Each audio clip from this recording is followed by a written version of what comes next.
When I saw the trailer for The Adventures of Elliot, the Millennium Tales, the first thing that popped in my mind was, this looks like old school Zelda, but HD 2D. And I think that's fantastic. 2026 looks like it's going to be a big year for gaming, and honestly, this game might be one of my most anticipated ones now. Adventures of Elliot is a Team Asano game, the studio behind the Bravely Default and Octopath Traveler series, and just like those two, this new one comes with a demo right on reveal, so naturally I jumped right into it. The game will not be available on the original Switch though, but if you do have a Switch 2, you can get in on the action since this has currently a playable demo on. I don't think it's on the PC yet, but the game will come out on the PC as well. So let's get a breakdown of everything you need to know about this demo since I put in about 3 hours exploring every inch of it so far. The first thing I'll open up with, contrary to most of my videos, is the story. It almost doesn't exist in this demo.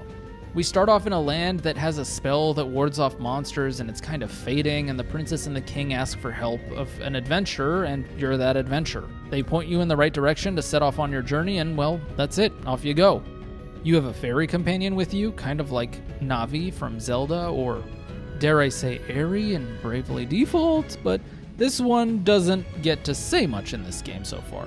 One thing to note just by looking at the map of this game is it's actually not that large.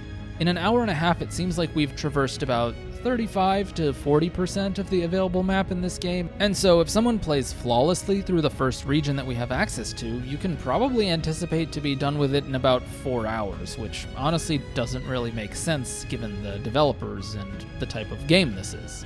Sure, the bosses in the next regions might be more difficult and the dungeons longer and more intricate, but is Square really gonna sell us a next-gen only ARPG that's 10 hours long? Like, what is this, Spider-Man? So I went back to take a closer look. The title of this game is The Adventures of Elliot, the Millennium Journey. And at the end of the trailer, they say that this story is going to last 1,000 years. At the end of the first dungeon in this demo, we do find a gate that seems like some sort of portal in time that's going to take us somewhere else. Given these little bits of information, I'm going to theorize that we'll be hopping through different periods of time to try and resolve this conflict, and it might not be a linear journey where we travel through one region completely and go to the next. Anyone else played Chrono Trigger?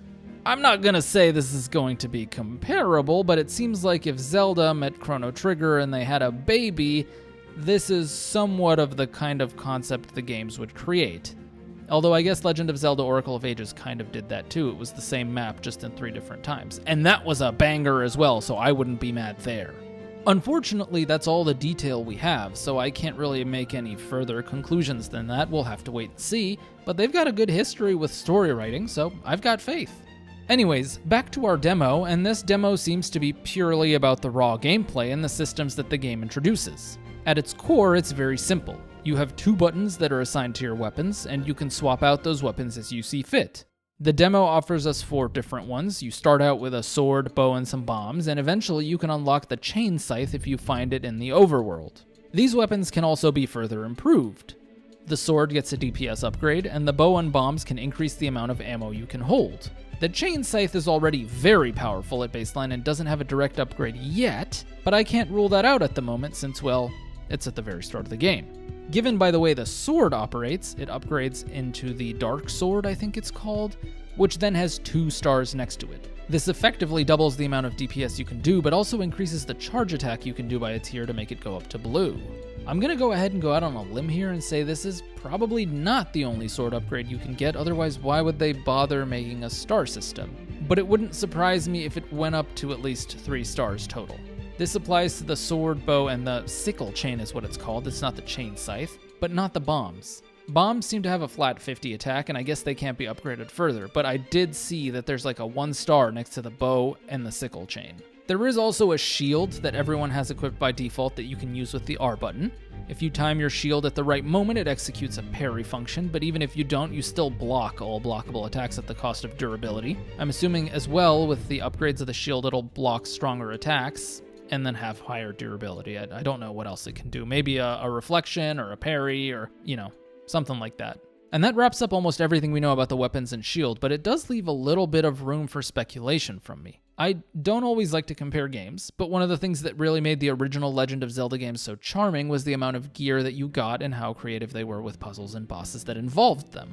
We'll talk a bit more about the latter bit later, But from what I can see regarding gear, there are a total of 5 slots, and we fill them all in the demo. You can see at the start, before I unlocked the sickle chain, I had a free slot right there, so I wonder if that's all of the weapons, or if that's all the weapons available in the demo only, and they'll expand on those slots when the time comes for the true game release. And it seems like it's going to be the case, because looking at their website, it says he can wield 7 types of weapons, 4 of which we already have. Unless they're including the shield, then that's 5, but I hope that's not part of it. So I guess it remains to be seen what else is going to be done here. I do hope that the shield doesn't count as a weapon slot though, and that maybe we have some other gear that we can equip in our offhand or our R button. That would actually be great. I'll pivot a little bit now, but still within the realm of talking about gear, which is discussing the Magicite system, which I think is actually pretty fantastic. Like with most RPGs, this game is giving us the flexibility to enhance our weapons through adding on little sub-skills or attributes via Magicite. These are just crystals that you can collect in the overworld by killing monsters, opening chests, completing challenges, or cutting grass. You exchange the little crystals at the shop to roll a gacha system of sorts for a chance to get the actual sub-skill granting ones. You can also just get them directly from chests on the overworld or in dungeons. They, like the weapon upgrades, also seem to have a rarity tier system, so the 1-star attack crystal for swords gives attack plus 3, and the 2-star one gives attack plus 5. You can't equip both of them at the same time, so once you have the upgrade, you'll probably just go with that. They can also be more complex, granting further hitbox range, faster charge attack, and even sometimes adding a type of attack or element like some of these scythe chain ones that shoot out fireballs every 0.3 seconds while charging, or increase damage dealt to monsters positioned behind you. My personal favorite one is the bow one that causes arrows to hop to another enemy, making bows deal a kind of splash damage.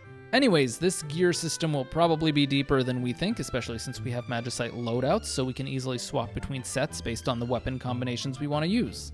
They also have cost for each one based on how good the skill is, and for now, you can only equip up to 25 cost, which I found to be more than enough in the demo, especially if I focus on 2 weapons at a time. I'm assuming that value will increase the further into the game you get, but this is fun, and I definitely like the feature.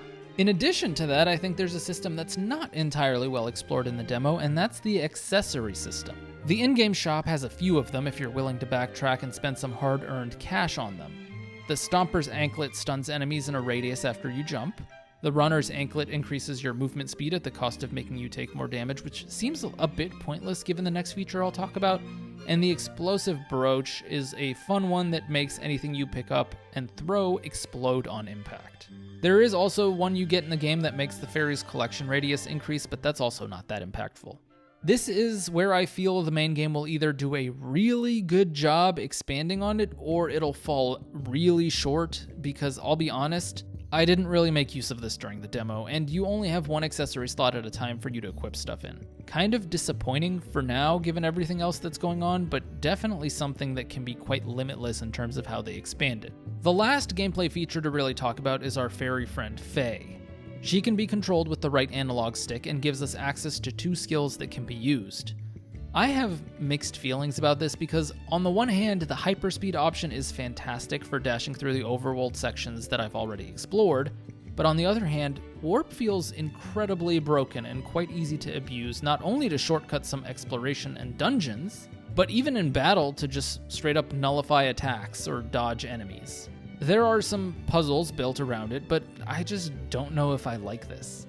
I think if they balance it, then great, but it does feel a bit overpowered having this right at the start of the game. I'm sure she'll also get more skills down the line, but there's not really much else going on with her. I do enjoy the fact that she's a player 2 option and can encourage some co-op play though, it's a nice little optional addition as an extra bonus. Letting her collect items for you can also be kinda convenient and fun too. With all those out of the way, let's talk dungeon design and of course bosses and combat. In terms of dungeon design, I think this game actually leaves quite a bit to be desired. There are 2 types of dungeons, the main ones with big bosses at the end, and the small side dungeons that are a trial that gives you more HP, kind of like a shrine from Breath of the Wild. I actually have no issue with these mini shrines. They feel nice and varied and all have a single puzzle or combat that you just need to beat quickly to get your reward. The main dungeons, though, feel a little bit too simple. Coming into this game, I expected puzzles on the scale of the Oracle Legend of Zelda games, where you go through multi-room puzzles that you try to solve using the equipment you've gained so far to work through the room. I'm willing to give this game the benefit of the doubt since these are very early dungeons, but from what I've seen so far, you can pretty much just stumble around the dungeon with little thinking and you'll unlock the path to the next part easily enough. Maybe that's just me though. Let me know what you guys think below if you've played the demo. The boss fights, however, might be the strongest point for this game. I somehow ended up in the main dungeon of the game without getting any of the DPS power-ups, and since I was playing hard mode, I struggled heavily against the boss. Being the first boss in the game, I wasn't actually expecting much, especially given how the dungeon went, but I had different attack patterns thrown at me throughout the fight that even changed behavior during phases depending on the boss HP. It also had a lot of health, so it was a battle of attrition and I kept dying over and over again, as you're probably seeing from the footage playing in the background. Of course, I did end up retreating to enhance my weapons, and after that I blew through the battle, so it was no big deal, but I'm certain I would have still had a handful of resets while I learned the patterns and the mechanics, which are just so fun and so well designed. I think the potential for bosses in this game might be the highest thing they have, and I can't wait to see more. Like, genuinely, if they maintain what they're doing with the bosses and pull that same level of quality and thought into their dungeon design and puzzle design, this is going to be an all-time great game. It just is going to be, I can tell. It's so much fun. Overall, I think this game is going to be fantastic. It has all the right gameplay systems and elements in place to really build on it moving forward, and with them revealing so little about the story and it being Team Asano, I'm hoping they can really deliver with this epic 1,000-year tale that they have planned for us. I will certainly be picking this game up on day one, and who knows, maybe it'll be a good stream game or something, I'm not sure. But I have a feeling I'll probably cover it in some capacity regardless, so Square Enix, if you want to throw me a copy, your boy's waiting.